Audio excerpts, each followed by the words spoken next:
Pozdravljeni v novi oddaji podcasta BIM Pogovori. Z vami sva Robert in Matjaž. Pozdravljen, Robi. Zdravo, Matjaž. Kako si v teh kriznih časih, Robi? Doma? Naporno. bolj naporno kot sicer, ne? Definitivno. Ja. To meni tudi sin zadnjič rekel, ne, da v bistvu zdaj, ko so doma, ko imajo tale študij nadaljavo, da imajo skozi nekaj započeti, da je več dela kot sicer. To je definitivno. Bomo videli, ne? To je definitivno. Ampak bomo pa vsekakor lahko vprašali na enega gosta, v bistvu ima zdaj več dela kot sicer. Najin gost je pa danes Miha Nahtigal iz arhitekturnega biroja Arhim. Pozdravljeno, Miha. Ja, živijo, Matjaž, Matevž, Robert. Kako v bistvu zdaj najprej, preden se predstaviš, veliko dela zdaj?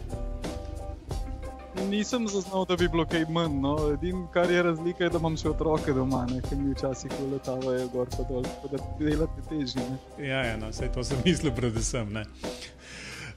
No, skratka, preden začnemo mi z našim pogovorom, Miha, daj mogoče v parih stavkih se predstaviš in poveš, kaj počneš. Ok, jaz sem arhitekt, tudi z licenco, delam v svoji firmi, arhitekturni biro Arhim. To je moja primarna dejavnost, je še zmeraj projektiranje, delam pa pač midva sva dva v biroju, pa delamo v glavnem malo manjše stvari, se pravi hiše, kakšen blokec. V prostem času pa tudi pač zraven tega projektiranja sem pa tudi programer, to je tako ljubiteljsko, ne morem iz svoje kože. Delam pač zelo širok spekter programiranja, v bistvu najrajši take stvari, ki jih drugi ne znajo, pa pač na tem, kjer se lahko kakšno nišo stisnem noter, se pravi, to je razno digitalno podpisovanje, enkripcija, plus razširitve ArchiCAD-a, objekti v ArchiCAD-u, to, kar je programiranje v zvezi z ArchiCAD-om, je tudi zelo ljubo, ne? Ker je to moje osnovno okolje, ki delam pač v glavnem samo tem. Tole moraš najprej pojasniti, kako arhitekt pa programiranje. A si že na arhitekturo prišel z znanjem programiranja in si to sam tam nadgradil, ali te je v bistvu vmes prijel? Ja, v bistvu res, jaz sem že v srednji šoli zelo veliko programiral, že tam zelo užival, pa sem se pa po srednji šoli odločil, kaj ne grem zdaj na računalniški faks ali ne grem na arhitekturo. Pa sem zbral arhitekturo, mislim, takrat je bilo itak zelo težko gor priti, pa mi je uspel. Sam še to povej, da si naredil sprejemce v prvič. Ja, sem. Jaz jih nisem namreč. Tako da pa sem pa, ko sem delal faks bolj počas tistih 8 let vmes, so bili zlati cajti za programerje, ki je začel boom na področju teh poslovnih okolij. In se spomnim, da sem pač delal v eni kar veliki firmi programerski, tako pač prek študenta seveda, ne, zato je tudi faks bolj počas laufal. Tam je bilo pač udobno, ne, veš, če si delal prek študenta, z arhitekturne stvari si imel pač ekvivalent danes plačilo 5 evrov na uro, ne, mi smo imeli pa 20, ne. Tako da takrat je bilo res ogromna razlika, ne. Pa sem pa pač bil na koncu faksa postavljen pred dejstvo, zdaj pa tako, ne, ali končaš faks ali pa vrneš štipendijo, pa sem rekel, ok, bom pa končal faks, ne. Pa sem ostal v arhitekturi, ki mi je tudi to, mislim, mi je pač interes, hobi, užitek in vse, ne. Pač zdaj delam pa na obeh področjih, ne, tako da to je to. Aha, še vedno tako na obeh področjih delaš, v bistvu v programiranju, mislim, programiraš samo v okviru, ne vem, arhitekture, v okviru gradbeništva, ali tudi kaj ven, izven tega področja? Tudi izven tega področja, kakšne res bolj specialne stvari, ne, tako, ko sem na začetku, kakšna enkripcija, autentifikacija, je zelo veliko znanja za malo dela, no. Tako, kar lahko popoldne naredim, ne, se pravi, delam šihte v arhitekturi, popoldne pa malo se še igram, če imam kaj časa v tem smislu, ne. Ja, to je tako, zelo impresivno, bomo tako rekli, ne. Jaz sem tudi opazil, ko sem se malo pripravljal na tale naš pogovor, sem opazil, da imaš na svoji spletni strani tudi neka druga orodja, to so bolj taka specialna orodja objavljena, med drugim sem tisto orodje za hrup našel. Mogoče lahko kaj več poveš o tem, kako zgodbo zadnji za tem orodjem, ker to je eno orodje v Excelu, ne? Ja, zdaj tako, ne. To je bilo leta 13, tudi hrup 13 oziroma celo 12, pa je bil objavljen pravilnik o zaščiti pred hrupom nov, ki je določil, da se od leta 13 naprej mora projekt dokumentaciji za gradbeno dovoljenje prilagati te elaborate zaščite pred hrupom.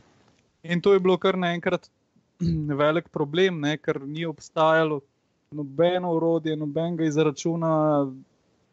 Tam je kar naenkrat išla tista tehnična smernica in se mi zdi, da večina projektantov je to samo debelo gledala, vključno z mano, ne, da se razume. Ne. Jaz tudi nisem imel takrat neke osnove. Ne. Pa sem pa pač rekel, a ne zdaj naročam elaborate zaščite pred hrupom pri nekomu tretjemu izvajalcu, ki jih je bilo takrat, mislim, da so bili samo 3 in so bile cene res tiste gromozanske. Ne. Ali pa bom pač, saj sem programer, saj sem pač, mi je všeč računanje, enačbe, to, ne bom sam svoje orodje naredil. Ne. Naredil sem si pač v začetku zase, seveda, pa so pa kolegi, imaš ti kaj tacga za izračun, pa sem pač dajal tiste prve verzije malo naprej in pol iz tega je zrastel kar naenkrat cel produkt. Ne. Pač zdaj je to kar v uporabi, se mi zdi. Mislim, da je okrog 300 uporabnikov tega hrup 13, ne. Pa se mi zdi, da je pač namenjen, zakaj Excel, zato ker je za arhitekte, zato ker je cilj tega, da sorazmerno malo, sorazmerno na lahek način prideš do nekega rezultata. Ne. Tiste stvari, ki so pač bolj specialne, bojo pa že delali profesionalci na tem področju. Ne. Tako pač vse ekvivalent je za gradbeno fiziko ali pa za požar ali pa karkoli. Ja, mislim, jaz sem tisto pogledal, pa tisto orodje tako, mislim, je kar nekaj dela zadnji, ne, ampak sem se tako najprej sprašal, ampak zakaj je zdaj Excel, ne, ker tam noter imaš še neko bazo nekih materialov in vsega, ne, in ne je bilo to veliko bolj tako, da bi pasal 1 na 1 na kakšno spletno tehnologijo, pa da bi potem, ne vem, tržil dostop do te spletne strani ali pa kakorkoli.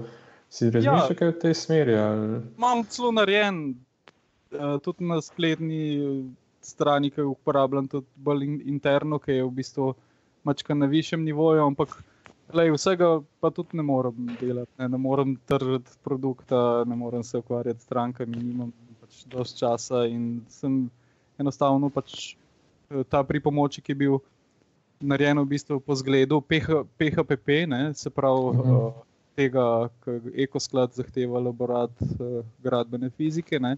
In tisti, ki smo oziroma uporabljamo to, nam je bil ta sistem zelo domač in smo, mislim, se na dosti zelo hitro lahko naučiš, ne, če neke te osnove uporabljaš. Tako da pol je ostalo na tem, nisem.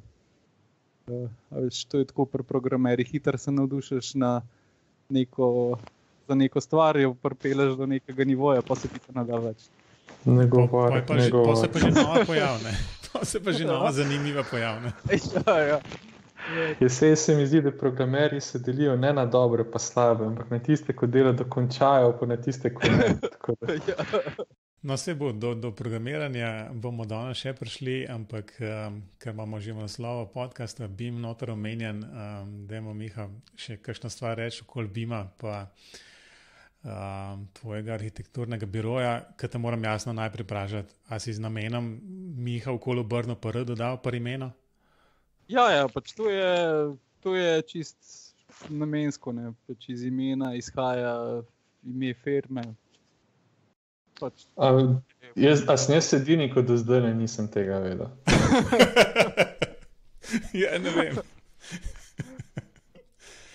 Pač moraš neko ime, moraš upoštevati, pa je bilo pač to po roki. To smo se neki hecali v študentskih cajtih, ki je bil tudi en arhitekt Urban, pa je imel na vratih od študentske sobe napisano Arhban, ne.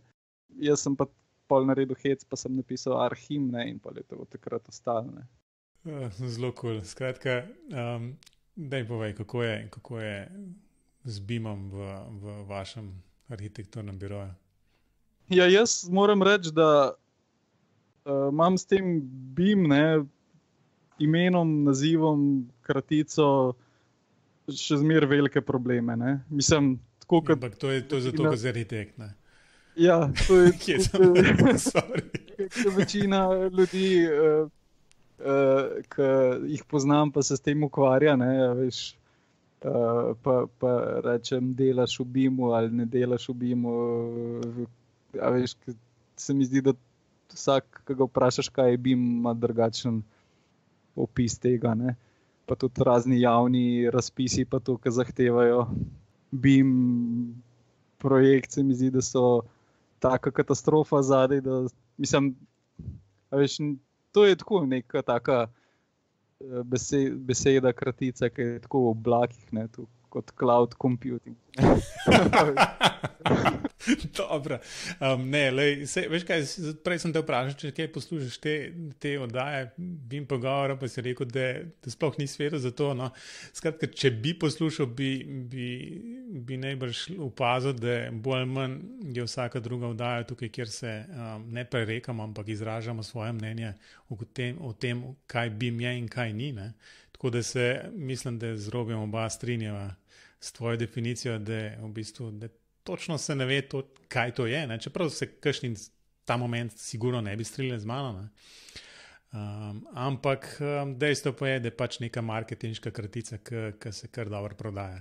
Mislim, zase lahko rečem, da ko delam arhitekturo, se pravi v Arhicadu, ne, jaz delam pač vse v kompletu v 3D, pač v 3D modelu, praktično vse elemente dejansko obdelam precej do velikih podrobnosti v 3D modelu, pač elemente na nivoju arhitekture, ne, pol tiste oprema, pa to pustimo, to v taki fazi nisem, ne. Tako da v bistvu tudi detajli pa take stvari v osnovi so kar v bistvu skoraj brez popravkov s črtami, šrafurami pa to, ne. Tudi uporabljam model pol za neke osnovne količine, ne, ampak popise se še zmeraj dela na roke, ne, ampak lahko pa dobim pač sorazmerno točne količine za, ne vem, betone, opeke, tako, no. Ampak to je zelo omejeno, to mogoče je 10 postavk, 20 takih, ne, ki prav pridejo, ampak ne vem, če zdaj me kdo vpraša, a delaš v BIM ali ne, jaz rečem, ja, delam vse v 3D, ne vem. Ja, mislim, zdaj bi spet kdo lahko rekel, ne, da zdaj se lahko pogovarjamo o nivojih BIM-a, ne vem, kako se zdaj to preimenovali, ne. Ker najn kolega, profesor Turk, on bi vedno rekel, ne, da tudi AutoCAD je BIM level nič, ne. Tako da, to je zdaj tako, no. Tako kot si prej lepo rekel, ne, pač najprej, jaz vsakmu rečem, ko mi začne v BIM-u govoriti sploh študentom, ne, jaz vedno rečem, ok, dajmo se zdaj zmeniti mi, kaj je za nas BIM, pa lahko mi govorimo, če smo naredili BIM ali ne, ne. Ja. In pač približno tako je, ne, tudi v javnih razpisih bi morali povedati, pač kaj BIM za njih je, pa pač kaj pričakujejo, ne. Oziroma, še preden bi pa to lahko naredili, pa najverjetneje morali vedeti, kaj bo z njim pol počel, ne. Tako je. Mislim, jaz tako zase razmišljam o tem, da moji modeli, moje delo je building model, ne, tisti mi pa verjetno manjka, tako kot po moje v večini primerov, da rečem naše lokalne arhitekture oziroma BIM-a. Ok, to je to za BIM, za to oddajo, ne. Se vrnemo nazaj na programiranje, ker očitno nam tam pogovor lažje steče. Ampak, ne, resno, v bistvu, skratka, zdaj že dve oddaje so z Robijem nekaj govorila o Pythonu in zadnji smo imeli oddajo z Luko Gradišarjem okoli uporabe Pythona in programiranja v bistvu in v Dynamo in Revito. No in jasno, Arhicad kot pač recimo naslednje v tej vrsti orodij, BIM orodij, absolutno tudi omogoča cel kup stvari. Zdaj me boš popravil, v tej verziji 23 Python je že možno uporabiti ali ne, to najbrž ti boljš veš kot jaz. ampak predvsem bi se mogoče za začetek pogovarjali o nekih razlikah med GDL-jem, ki je pač način, kako definirati neke nove objekte v Arhikedu, pa naprej nek API, ki ga Arhiked ima, kjer je možno dodajati neko funkcionalnost v sam Arhiked. Pač, Miha, če lahko v bistvu samo razložiš, kje so neke take razdelitve. No? Ja, zdaj v osnovi Arhiked glede teh programskih orodij dejansko ima dve veji, ta GDL, GDL, ki je namenjen objektom, se pravi, ko je v bistvu prav samo element objekt v Arhikedu, ki je lahko pa karkoli. Na drugi strani so pa add-oni, se pravi dodatki, vtičniki, ali kako je to po slovensko, ki so pisani v C++ okolju, s tem, da pač v zadnjih dveh verzijah, mislim, da tudi pri 22 že prihaja Python kot neka alternativa C++, ki je precej lažje za programirati. C++ je težek jezik, pač in zato je uporabniška baza premajhna, da bi lahko te razširitve se delale v večjem obsegu. Čeprav, če se vrnem nazaj na GDL, GDL, to je v bistvu kar velik očitek Arhikedu, da nima nekega okolja, nekega sistema, ki bi lahko uporabniki tako grafično oblikovali objekte, ampak jih moraš v bistvu sprogramirati. Sej, to je spet tako, do določene mere se da tudi narisati objekt, pa ga shraniti kot objekt, in v ozadju samo avtomatsko zgenerira GDL kodo, ampak še zmeraj je to, če hočeš objekt popravljati, oziroma je statičen objekt, nima nobenih možnosti, rečemo temu, vlečenja, spreminjanja, hotspotov. Medtem ko v GDL-u se da objekt narediti zelo dinamičen, zelo kompleksen, to je pač tudi kolega David Lozej, specialist v tem, kjer se res lahko vidi moč v tem programskem jeziku. Res je pač lahko zelo obsežna, zelo močna zadeva, ampak spet je programiranje, ki ga arhitekti nismo navajeni. No, arhitekti razen tebe, No, saj so še kakšna izjema, ampak tako.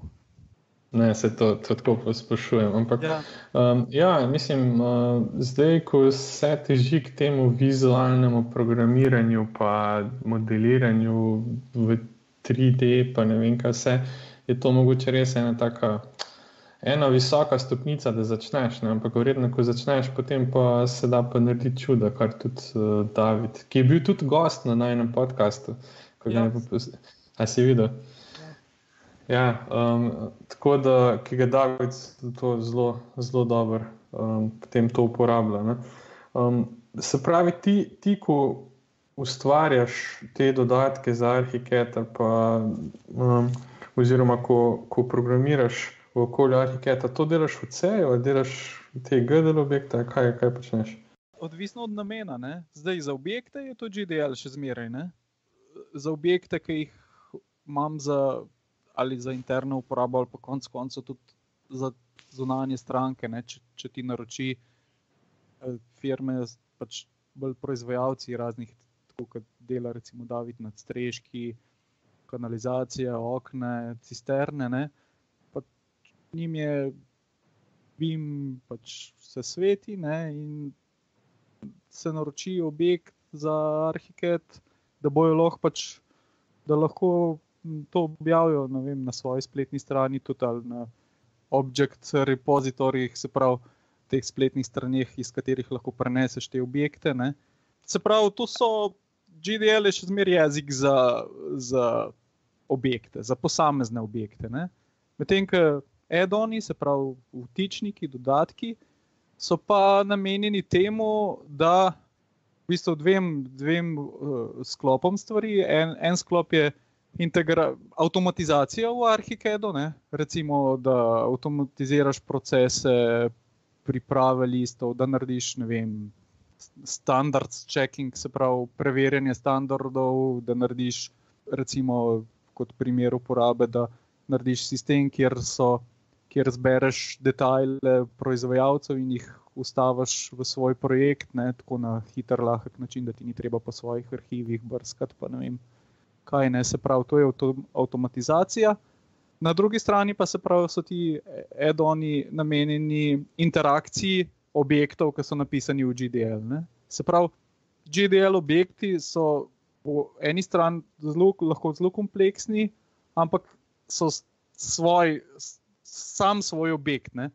Ta objekt ne pozna drugih objektov, ne pozna do določene mere pozna okolje, ampak tudi slabo. Ne. Mislim, in če hočeš vzpostaviti neko interakcijo med objekti, to narediš z add-onom v C++ oziroma zdaj v Pythonu. Ne.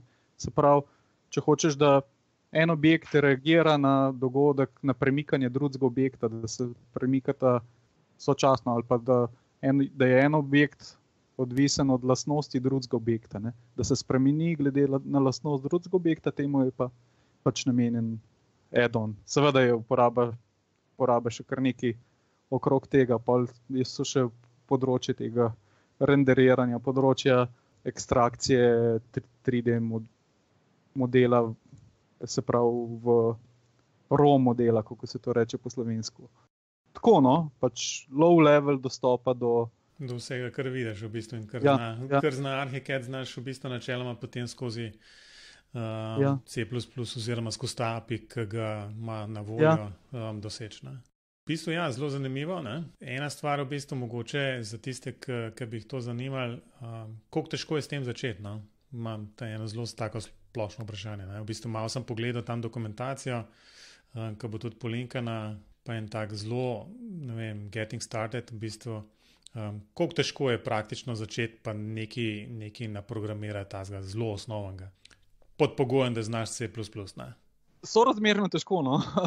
Tudi če znaš C++, se mi zdi, da to ni enostavno. Tako, jaz sem rabil, se pravim, sem znal C++, pa sem rabil kar nekaj časa, da sem naštudiral principe programiranja za ArchiCAD, ker tudi ni črno-belo, ne, so neke posebnosti in se mi zdi, da je pač glih iz tega razloga, ne, je nastal Python, ki je v bistvu poenostavitev tega procesa programiranja add-onov, ker se izkaže, da je C++ toliko zahtevna zadeva, da je zelo malo ljudi lahko obvlada, ne, oziroma zna. Ne.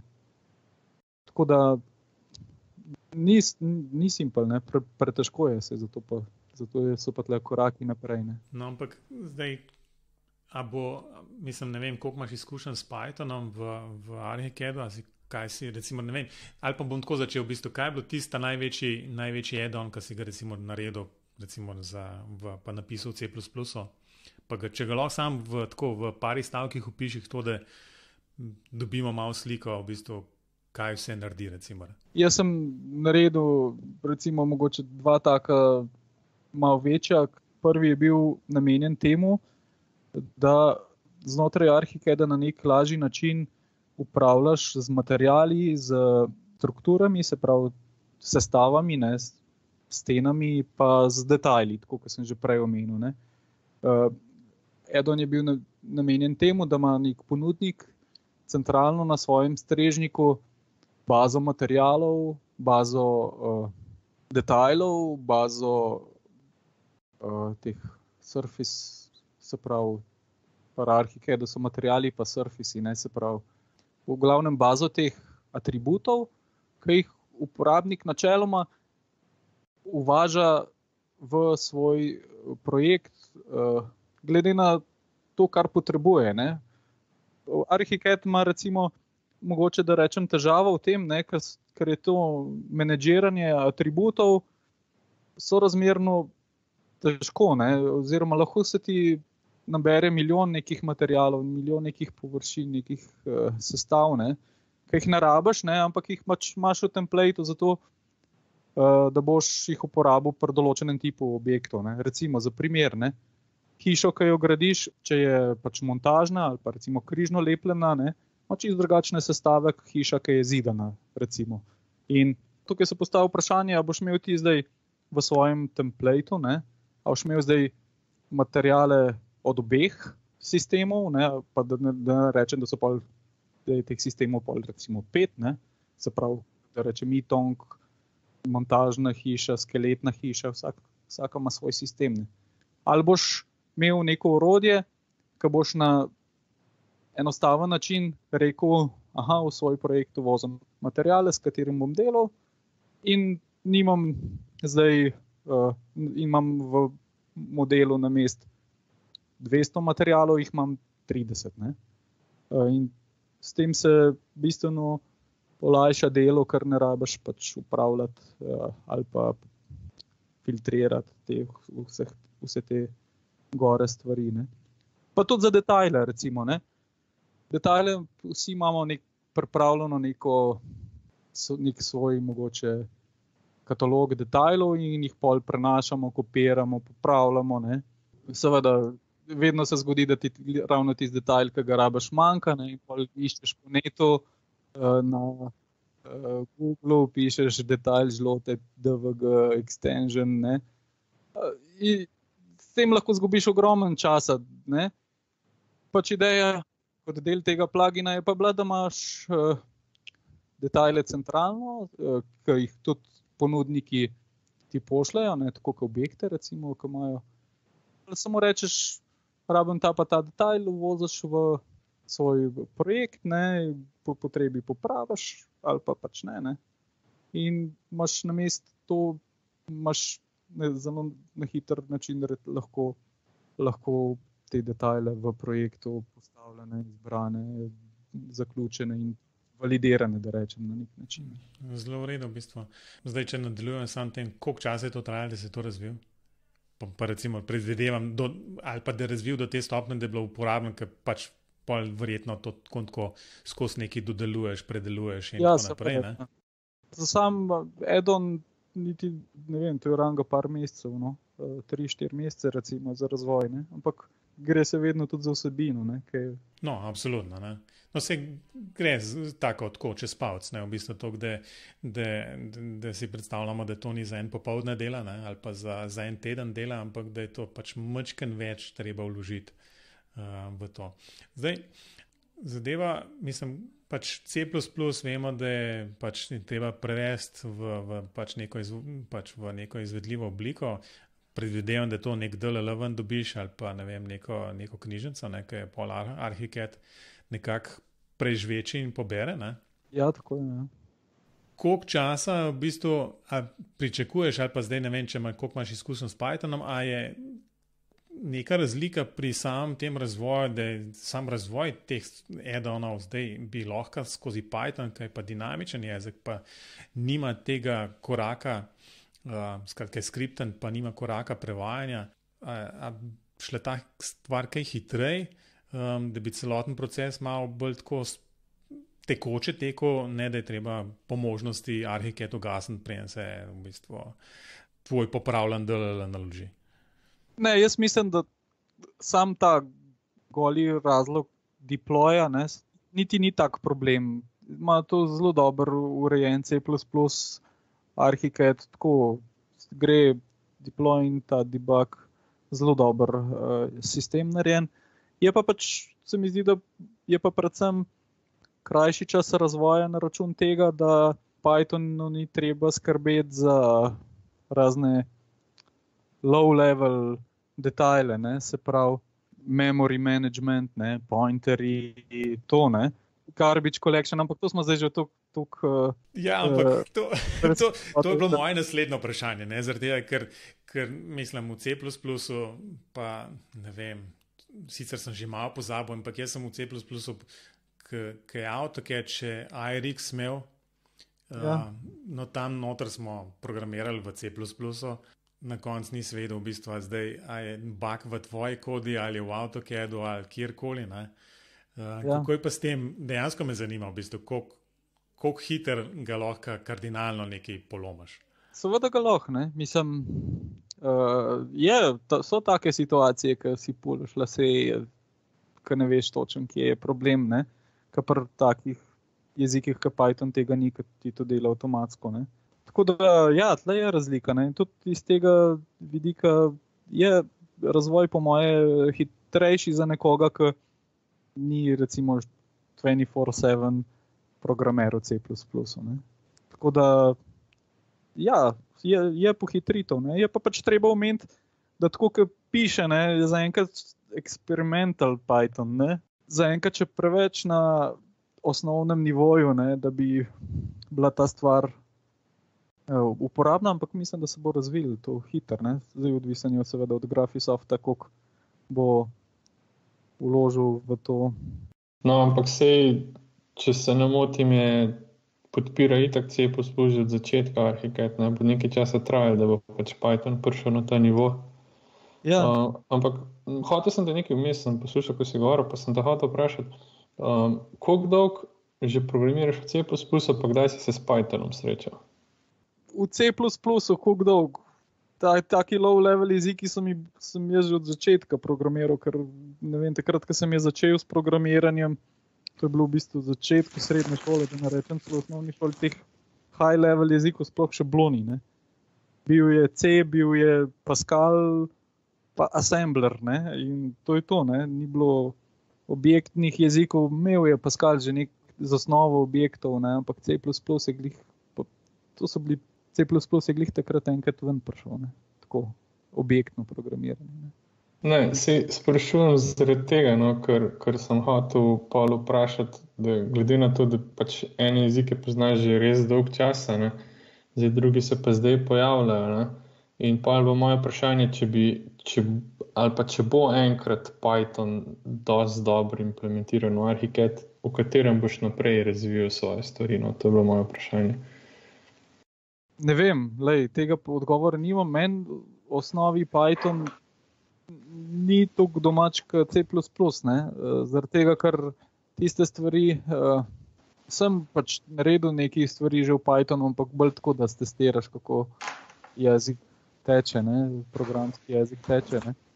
Moram pa reči, da mi je to domač jezik. Ne? Mislim, če ne drugega, se je težko navaditi, da nimaš zavitih oklepajev za forzanko. Ja. Pa ne samo to, mene tisti zamiki. A veš, jaz v osnovi, jaz programiram vse za splet, meni je to res fajn početi. No. Letos me je pa Matevž prisilil, da sem se Python začel učiti. Ja. In tako na trenutke sem totalno navdušen, ne. Na trenutke me pa toliko živcira, da bi ga tudi brcnil nekam. Ne. Ja. In mislim tako, no, jaz načeloma res ne maram Jave, ne. To je tudi, pač res ne maram Jave. In me Python včasih na Javo spomne, ne. Pa vsi ti njegovi moduli, pa sem, pa tja, pa ampak tako, no, narediš pa nekaj res zelo na hitro, pa zelo dobro manipuliraš številkami, pa stringi, ne. Kar je zelo cool, ampak jaz drugače večino stvari še vedno naredim v PHP-ju, no, ker mi je res. Tam sem najhitrejši. Ja, meni je tudi PHP top, ne, tako da sem malo, veš, ko me žena vpraša, a spet dela za službo, ko vidi, mislim, spet programiraš, ko vidi tole okolje, pa je PHP zadaj, pa rečem, ne, zdaj odmaram, ne, zdaj počivam. Evo, midva se bova dobro razumeli. Ojoj, PHP, sam še ne s tem. Ok. Je nič. Robi, imamo kakšno vprašanje? Tako, zelo konkretno okolje. Ja, no, lahko še kako PHP-ju rečemo, ampak. Ja, zdaj mi je na PHP. Ne, jaz sem hotel sem to vprašati. Meni se zdi, da je bila ta podpora Pythonu že napovedana za Archicad 22, pa zdaj pač neka eksperimentalna v 23, ki prišla, pa sem hotel sam še vprašati, če mogoče veš, kako ima časovnico, ali bo to, kdaj bo to prišlo iz eksperimentalne faze, ali mogoče nisi ne zasledil? Ne, nisem zasledil nič. Mislim, beta verzija tega Pythona, mislim, da je bila tudi že v 22, zdaj to je tako na učrečen, nisem zihar, ampak če se ne motim, je bila že v 22. Je pa ta eksperimentalna verzija, ne, pač, kakor sem pogledal, je zaenkrat res tako zelo nizkem nivoju. Ne? Pač lahko manipuliraš z objekti, ampak še to nimaš dostopa do celotnega nabora lastnosti od objektov, ne? Nimaš dostopa, ker objekti so tudi hierarhično razdeljeni, se pravi, za primer stopnice imajo pač nastopne ploskve, imajo jedro, in dostopaš lahko samo do v Pythonu, samo do prvega nivoja, ne? Te hierarhije za objekte, ki imajo hierarhijo. Ne? Tako da, ampak ne vem kdaj. Je pa v bistvu, mislim, meni, če je to malo želja ali pa ne vem, razmišljanja podajamo, ne? V bistvu meni se bolj zdi zanimiva možnost, da bojo šli po neki poti, tako kot ima Alplan, ne? Ja. Kaj imaš ti se smart parts v bistvu noter, ki je dejansko v Pythonu sprogramiran in zdaj bolj vidim, da je to neka zelo analogna povezava, da se Python tudi nekako umesti nad GDL ali kaj podobnega, ne? Ja. Ali pa je skozi pač na ta način potem se neka taka bolj tesna povezava med to sfero, ki je obravnava GDL, se pravi med samimi objekti, pa med samo neko funkcionalnost ali pa neko avtomatizacijo lažje doseže, če je to vse skupaj v enem programskem jeziku ali pa skozi en bolj manj modul narejen. Ne? Ja, se strinjam. Čeprav zaenkrat nič ne kaže na to. V to smer, ampak zna biti, da bo v končni fazi. Tako kot GDL je pač jezik, ki je star, zastarel, okoren. Ne. Zdaj Lozej to ne bo poslušal, ne? Ne, se zdaj, da so kolega, to delamo kakšno stvar skupaj, ampak po moje se, ne vem. Se strinjam. Ampak sem pa hotel malo v bistvu, čeprav tole najbrž noben z Archicada ne bo, oziroma z Graphisofta ne bo tega poslušal, ne?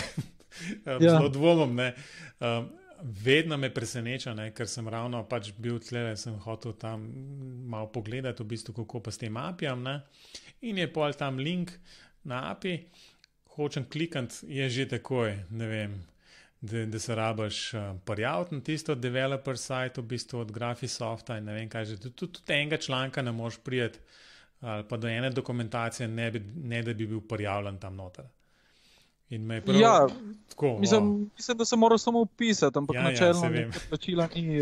Se vem. Ja, mislim, Graphisoft za moje pojme ima zelo okorno to komunikacijo s strankami, z developerji. Se mi zdi, da tudi pač tako s temi, s tem planom razvoja, kaj bo naprej, so zelo skrivnostni, ne, nič nočejo povedati ti, če gledaš na njih. Mislim, na njihovem forumu oziroma na tem glavnem forumu. Ne. Ti, ki so višji, ne, se pravi želje za naprej, nič kaj dosti ne reagirajo na to. Ne. Vam povem še nekaj, kaj je še slabše na njihovi spletni strani. Če se prijavite recimo gor, pa želite dobiti educational licenco ali pa kakšnekoli licenco, ne, se treba prijaviti na myarchicad.com in ko se tam gor prijaviš, bi te morali preusmeriti nekam drugam. In če imaš slučajno brskalnik, tako kot je Firefox, pa kjerkoli drug, ki blokira te piškotke iz drugih virov, ne, te third party cookies, ni osnovne možnosti, da bi prišel do download linka. Tako da, to sem enkrat si razbil glavo cel dopoldne, pa recimo, da sem računalničar, oziroma to je malo hudo, se rečemo informatik, no, nikakor. Tako da sem na koncu bupal, sem šel na Safari, ne, Matevž, in tam pa potem delal. Saj za nekaj Safari dolar, ne?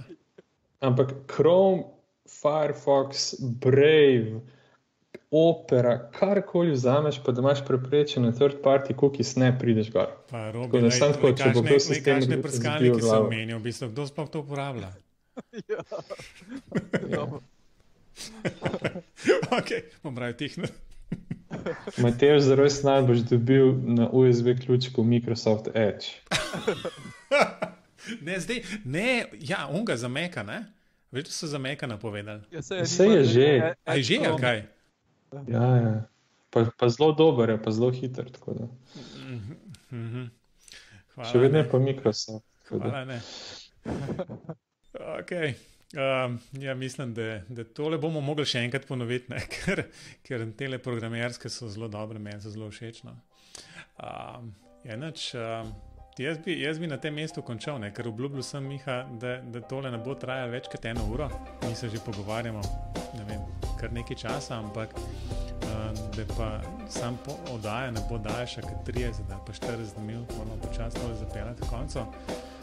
Enih par stvari smo povedali, da ni čisto trivialno, ampak nič ni trivialno, če se omenja C++.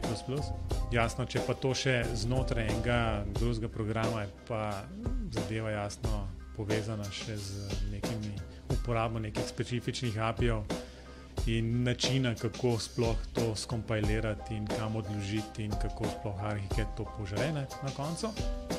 Tako da najbrž te lahko o tem in jasno o drugih stvarih v povezavi z Arhicadom in razvojem add-onov vpraša tudi poslušalci tega podcasta in Miha, povej, kam ti lahko pišejo.